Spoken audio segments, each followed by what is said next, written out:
이제 마지막으로 제작 방법이 하나인 밀링 방식입니다. 밀링이라는 거는요, 그냥 깎는다라고 생각하시면 돼요. 지금 제 앞에 있는 이 애플 노트북 겉에 알루미늄으로 되어 있는 거 여러분들 아시죠? 그리고 아이폰도 케이스 보면 바깥쪽에 다 알루미늄으로 되어 있는 거 아시죠? 이거 만들 때 밀링 방식으로 제작을 해요. 밀링이라는 건 뭐냐면 덩어리를 놓고 그 덩어리에서 내가 원하는 모양으로 깎아 들어가는 방식이에요. 좀 다른 방식이죠. 보통 이제 밀링기를 이용해서 하게 되고요. 기계에 걸 수 있는 홀더가 있고 여기 덩어리로 된 이런 블럭이 있습니다. 아까 제가 말씀드린 이 잉고트랑 거의 같은 재질이라고 보시면 돼요. 이 블럭을 밀링해주는 기계에 넣게 되면 삭제하는 버라는 게 있거든요. 이 삭제하는 기구가 와서 얘를 이렇게 깎아요.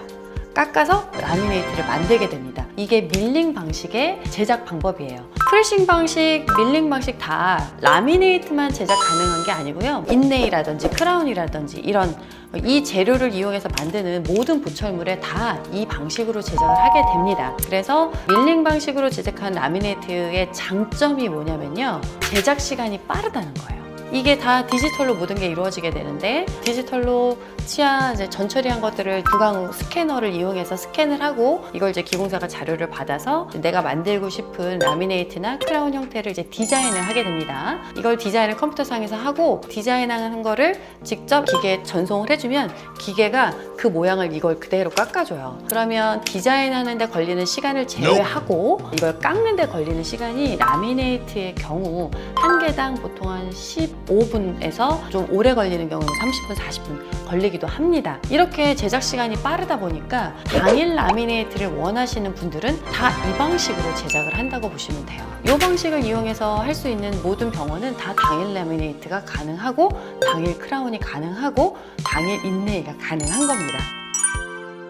이렇게 제작하는 방식, 그 다음에 재료, 장비에 따라서 좀 다른 것이지 이거를 어디만 특별하게 이런 건 아니에요. 요즘은 뭐 이 장비들이 워낙 다 대중화되어 있기 때문에 이런 장비만 갖춰져 있다면 당일 라미네이트 다 가능합니다. 제가 개인적으로 이제 이것도 많이 해봤을 때 느끼는 점은 빨리 되는 거는 맞는데요. 깎아주는 장비가 와서 이렇게 하다 보니까 얇게 제작이 된다라고 하지만 실제로 전체적으로 얇게 제작할 때는 미세한 진동이 있다 보니까 너무 얇게 깎으면 깎다가 깨져요. 그래서 사실 너무 얇게 깎는 게 힘듭니다. 전체적으로 두껍게 깎다가 어느 부분에서 얇게 깎고 뭐 다시 두고 이런 거는 괜찮은데 전체적으로 얇게 얘로 다 이렇게 깎아낸다? 사실상 거의 힘들어요. 잘 깨집니다. 그러다 보니 이걸로 만약에 얇은 부분이 있으면 조금 두껍게 깎아요.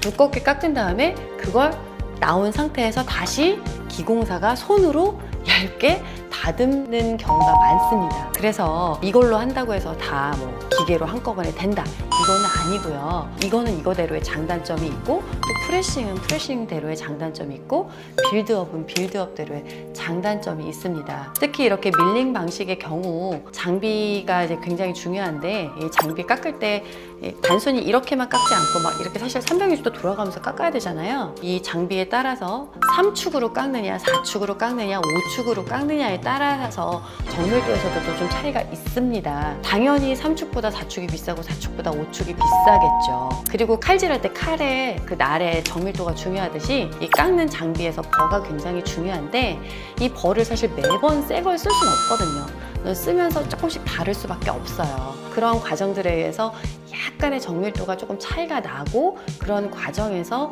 오버밀링 현상이 조금 생길 수 있어요. 그러다 보니 얘로 제작을 한 경우 피팅하고 마진 적합도가 중요하다고 했는데 피팅 부분에 있어서 프레싱 방식보다는 조금 떨어지는 거를 저는 느끼겠더라고요. 여러 가지 방식을 다 사용하다 보니. 그래서 개인적으로 시간적 여유가 있다라고 하면 저는 프레싱 방식을 조금 더 선호하고 당일 난 반드시 오늘 해야 된다 라거나 아니면 뭐 특별히 이걸 더 원하신다고 하는 경우에는 이 방식으로 제작을 해서 붙여드리게 됩니다. 그렇지만 뭐가 절대적으로 좋다, 이게 옳다 이렇게 생각하시는 분들이 좀 많으신 것 같아서 그렇지 않고 다 각각의 장단점이 있고 차이점이 있고 케이스별로 다르다라는 거 이해를 해주셨으면 좋겠고요. 뭐 어떤 곳에서 홍보하는 내용을 보니까 우리는 뭐 한 번에 하지 않고 두 번의 단계를 거쳐서 한다. 그게 특별하다라고 얘기하는데 그게 사실 특별해서가 아니라 깎는 과정상에서 얇게 두께가 안 나오니까 손으로 댈 수밖에 없기 때문에 하는 거지 그게 특별한 기술이 있어서 하는 게 아닌데 마치 그게 무슨 특별한 기술인 것처럼 이렇게 홍보하는 상황에 대해서는 좀 개인적으로 안타깝게 생각합니다.